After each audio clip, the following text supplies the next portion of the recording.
Cześć. Miewacie tak czasami, że nie wiecie, w co ręce włożyć? Ja bardzo często. Tutaj za mną burz oczywiście, już przejścia nie ma. Najlepiej pozbyć się sentymentów i wychlastać większość roślin. Zostawcie sobie tylko takie minimum, które potrzebujecie na zimę, czy rośliny wieloletnie. Też tylko tyle, ile naprawdę będziecie potrzebowali. Posprzątajcie i sumienie będzie czyste. Ja się zabieram teraz za zbiory miechunek, owoców jeszcze, tych późnych. Pokażę Wam, jak je obrywam i tutaj sprzątam. Potem trochę przechowywania i tak dalej. Zobaczcie, jak to wygląda. Tu wszystko jest zarośnięte, prawda? Przygotowałam sobie już koszyk i wiaderko na miechunki. Dość mocno się rozrosły. Koło pełno samosiejek jarmużu. Muszę trochę tego pousuwać, bo nie mam przejścia nawet, popatrzcie. Tam jakiś topinambur rośnie do nieba. To wszystko muszę poprzecinać, pousuwać. Potem rzucę w rębaki. A reszta na pryzmy kompostowe. Zabieram się za pracę przy tych miechunkach. Tu mam jeszcze jakieś sałaty, które zostawiałam na nasiona.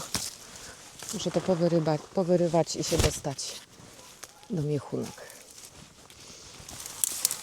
Opa!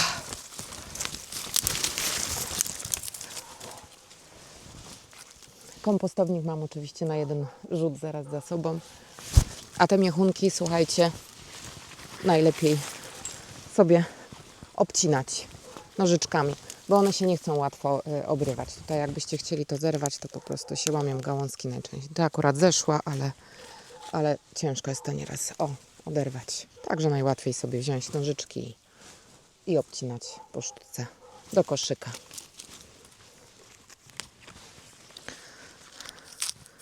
Tu popatrzcie, nawet w zielonych niektóre są jeszcze dojrzałe owoce. Takie już dojdą sobie w domu, jak zerwiemy. Tu sobie zabrałam wiadereczko, bo popatrzcie, te miechunki miałam przyczepione tymi opaskami. Także je sobie tu pozbieram, potem umyję. Niektóre już się same odczepiły.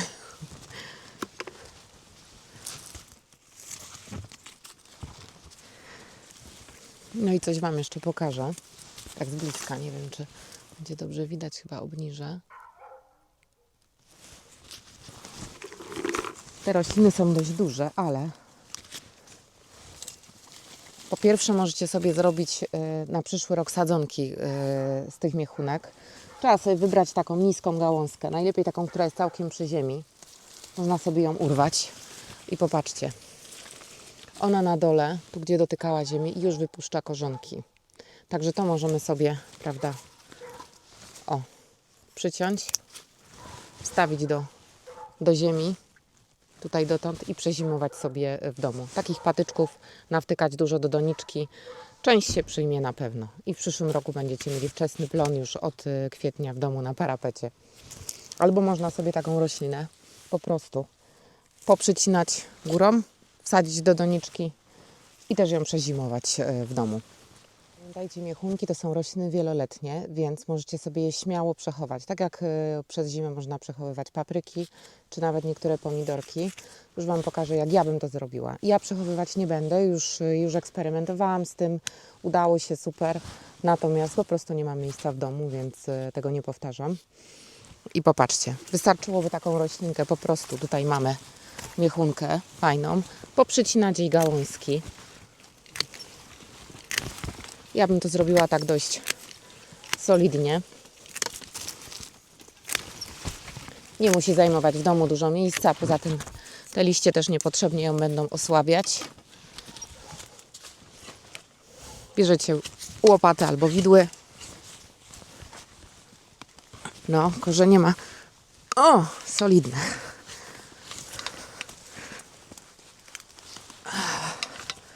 No, dobrze i tutaj, na tej pryzmie kompostowej. Jest. No i patrzcie. Piękna roślinka. Wsadzamy do doniczki. Tu mam wiadro akurat, ale ja tego nie będę zimować, więc nie muszę mieć donicy z odpływem. Przysypać to kompostem, ziemią, co tam mamy. I możemy sobie ją śmiało przezimować w domu. Najlepiej w jakimś chłodniejszym miejscu, na parapecie słonecznym i tyle. Powinno się super przechować. Ja przechowywałam nawet ukorzenione badyle. Nie wszystkie się przyjęły, ale większość, także miałam bardzo wcześnie owoce. Z parapetu sobie już zjadałam w kwietniu.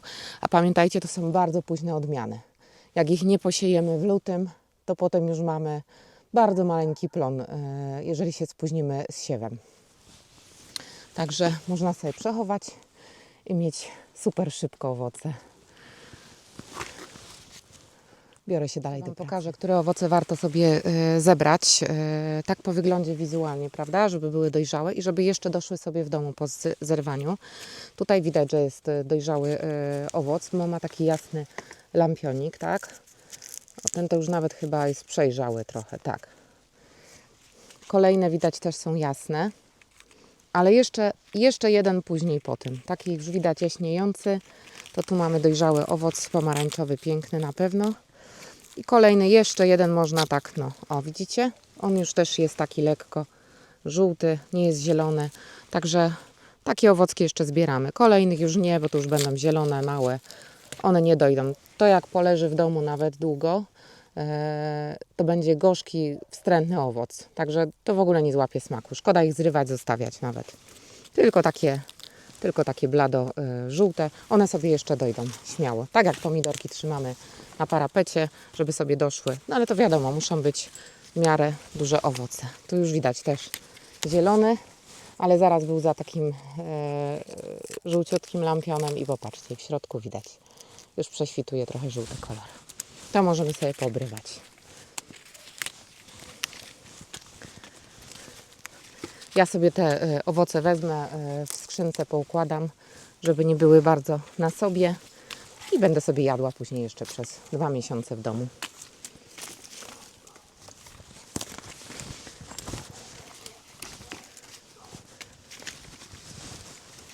Także, o, popatrzcie. Pomarańczowy. Tu jest dobry. I jeszcze kolejny sobie jeden zbieramy. A dalej już nie ma sensu, bo kolejne będą, popatrzcie, zielone.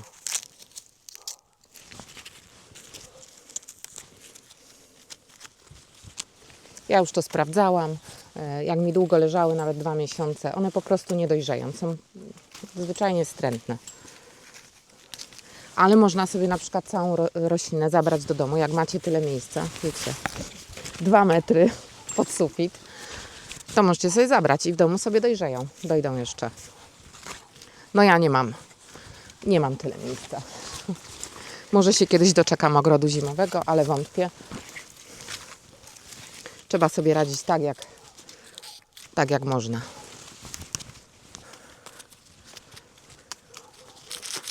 Tu już pewnie, tak, to już zgniły. Nikt nie zjadł. O, i tu popatrzcie, zerwałam kolejną gałązkę i ona już też była blisko ziemi, puściła korzonki. To już można by było sobie fajnie przyciąć. O, las i do donicy, tak sobie dotąd, prawda, posadzić i przezimować.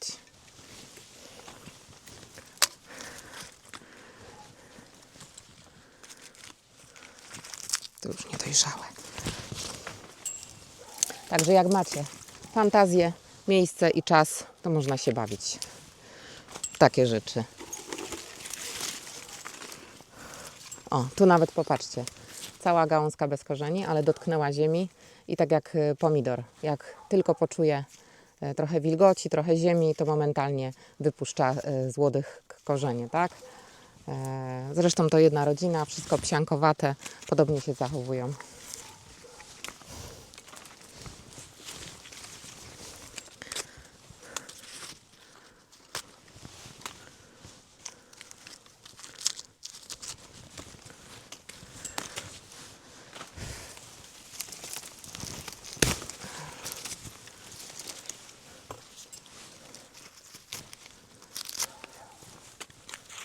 Tu już chyba zielone, tak. I takie badyle po tych miechunkach i możemy sobie w rębak wrzucić i możemy sobie na pryzmy kompostowe dać. To wszystko się kiedyś tam rozłoży śmiało.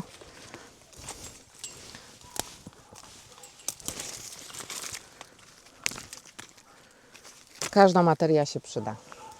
To wszystko będzie nawóz dla kolejnych, na przykład miechunek.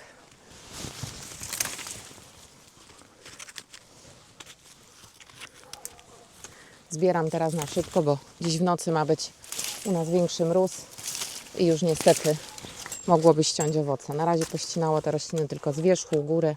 Tu jest zaciszne miejsce, także dość długo wytrzymały. No ale sezon ewidentnie dobiega końcowi. Tu mam akurat odmianę Peru. Ona jest bardzo smaczna. Chyba moja ulubiona. Drugą jeszcze mam taką o trudniejszej nazwie. Później Wam pokażę. I tamta ma bardzo duże owoce z kolei. Ale już nie jest tak smaczna jak ta Peru. W Polsce jak się kupuje nasionka, to niestety jeszcze sprzedawcy nie przywiązują wagi do odmian i ciężko dostać jakieś odmianowe miechunki. Nie wiemy, co urośnie tak naprawdę. Wszystko jest pod nazwą albo miechunka peruwiańska, albo rodzynek brazylijski i w zasadzie tyle wiemy. A tych miechunek jest naprawdę bardzo dużo. Ja mniej więcej około 40 odmian już testowałam różnych, także jest tego sporo i różnią się od siebie jednak. To tak jak z pomidorami, prawda? Jakby sprzedawali wszystko pod nazwą pomidor. A dobrze wiemy, ile jest kolorów, smaków i tak dalej. Dobra. Ja sobie tutaj poobrywam, nie będę Was zanudzać i pokażę później, co zrobiłam. Pozbierałam trochę miechunek, pół takiego koszyczka. Tutaj mam już powyrywane badyle. No i popatrzcie, wykorzystałam sobie, kiedyś mama mi dała taki mały tunel, 2 na 3 metra, wiecie, najpopularniejsze, takie marketowe. I samą górę sobie wykorzystałam tutaj do zrobienia takiego mini tunelu.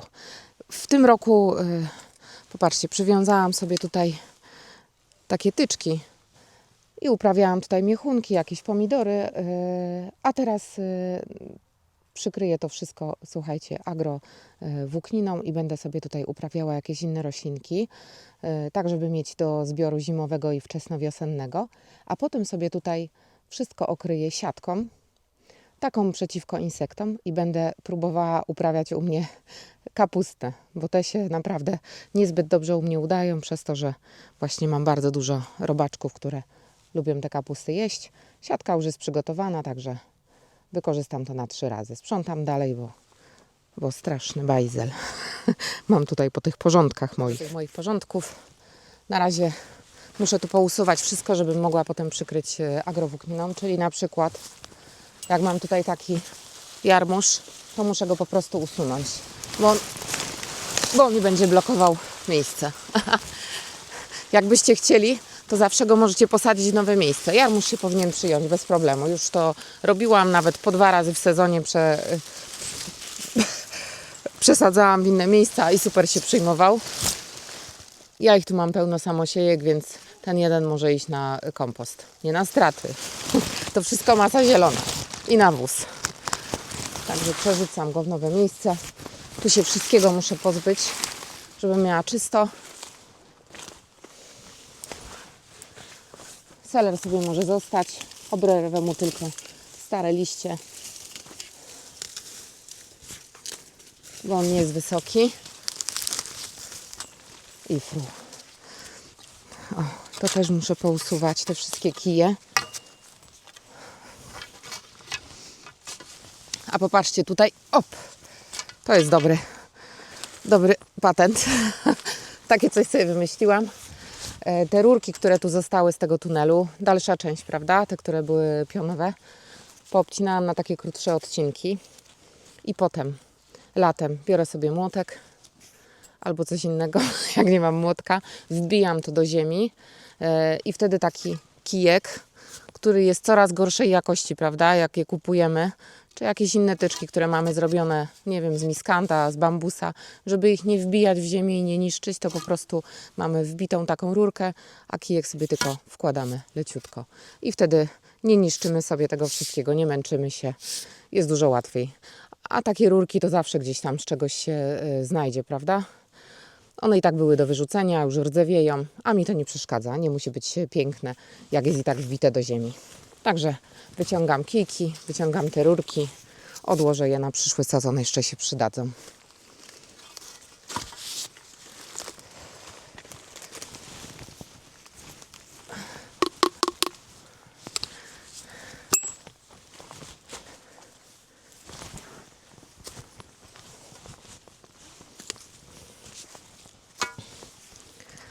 O, i joga.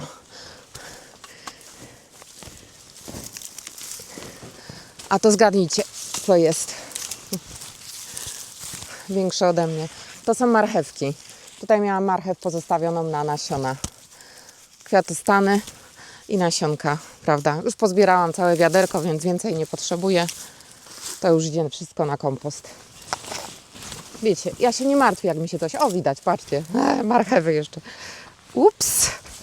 Zaraz wam pokażę. Widać, że marchewka? Widać. No, a tutaj są ich kwiatostany. Pokażę wam, jakie to fajne. I tu mamy nasionka. Ja się nie martwię, że się tu rozsiewają te rośliny, prawda? Z kompostu. No bo jedna marchewka więcej to nie problem. Zawsze mogę wyrwać, jak mi gdzieś będzie nie pasowała. O, i znowu marchewa.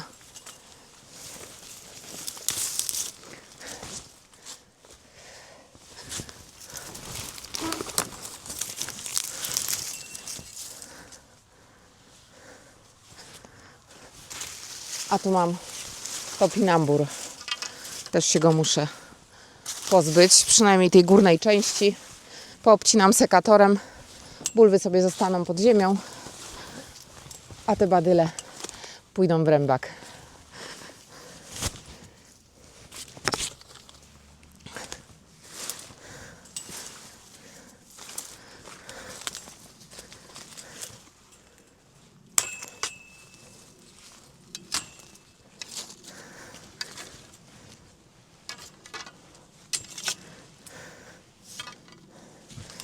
Ja mówię, że jogi nie uprawiam, nie ćwiczę, ale chyba jednak tak. Tylko nie wiedziałam. Taką ogrodową. Opa.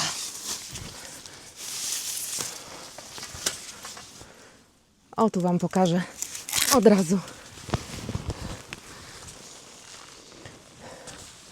Jak sobie fajnie rośnie ten topinambur. Tylko się przecisnę. Takie bulki. On jest fajny, bo po pierwsze fajna roślina dla cukrzyków, obniża poziom cukru. Przy odchudzaniu niektórzy używają. Mam jeszcze jakona, to wam pokażę, ale topinambur ma taką przewagę nad jakonem, że zimuje u nas w gruncie. Także nie trzeba go wykopywać, można sobie podbierać bulwy przez całą zimę, przez cały rok, tak? Jakon jest smaczniejszy, ale ale jest z nim kłopot, bo trzeba go przechować przez zimę w domu, robić rozsadę i tak dalej. Także polecam.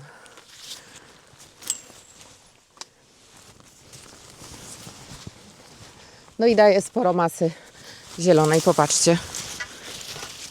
Z jednej bulwki. Chyba nie widać całego. O, już nawet kwiaty są. Jak chcecie zobaczyć, ja wam pokażę. Bo to taka roślina. O, to chyba jest rodzina ze słonecznikiem. Razem, popatrzcie, jakie śliczne kwiatuszki. Jak słonecznik. I liście takie szorstkie jak u słonecznika. Zapach w sumie też.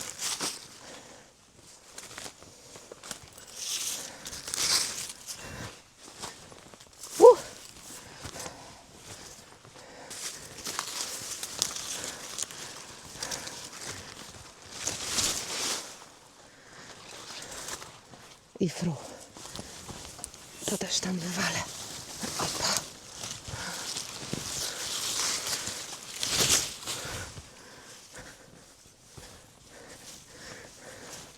tu przybliżę kamerę, to zobaczycie, jakie mam podłoże przez te pryzmy kompostowe, jak się fajnie usuwa chwasty. Jak już się człowiek tu dostanie oczywiście. Coś pokażę a propos jeżyn. Zabrałam się za porządkowanie z drugiej strony, chociaż z pierwszej jeszcze nie skończyłam, ale trochę mi tutaj jeżyny zacieniają. I popatrzcie. Ja je mam na siatce, więc mam trochę potem zabawy, żeby je stąd wydostać.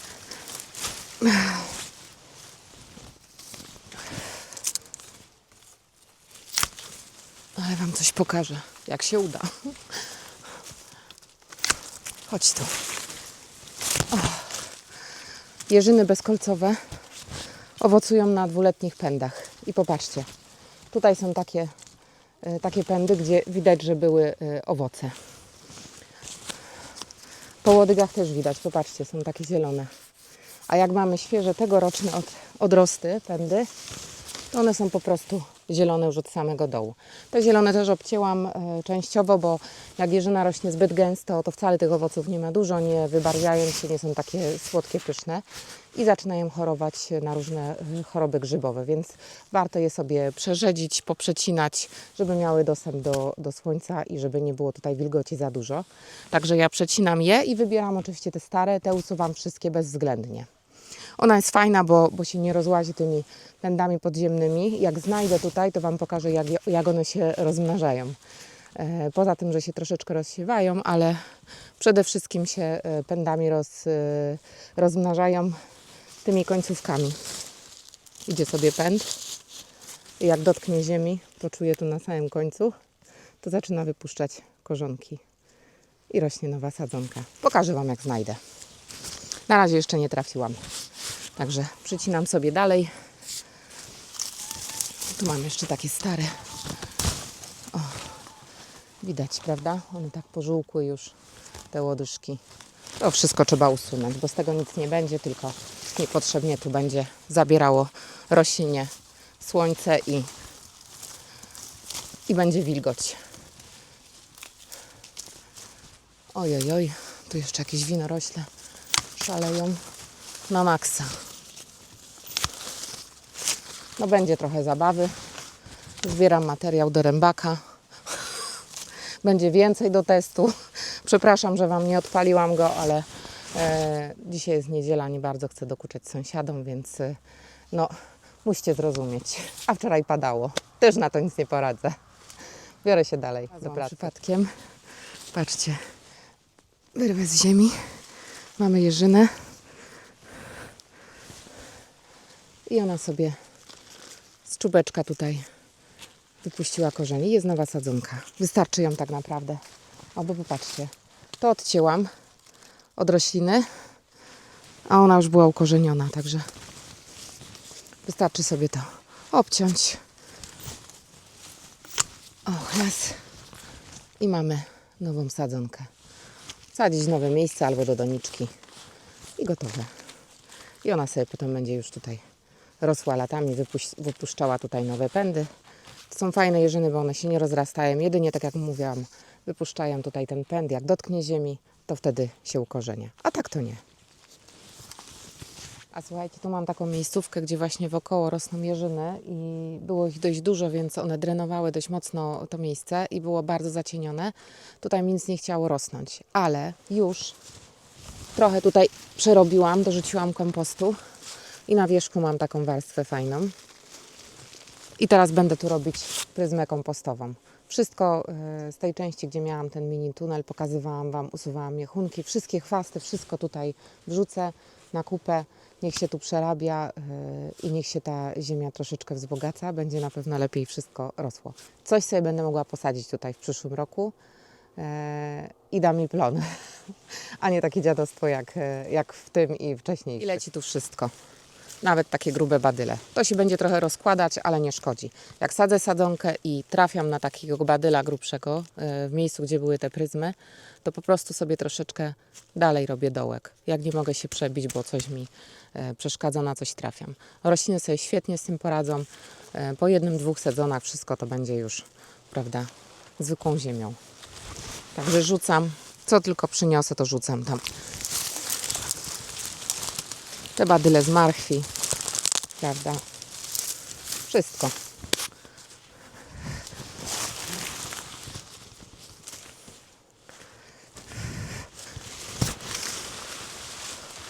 Kolejny jarmuż. I za chwilę będzie góra usypana.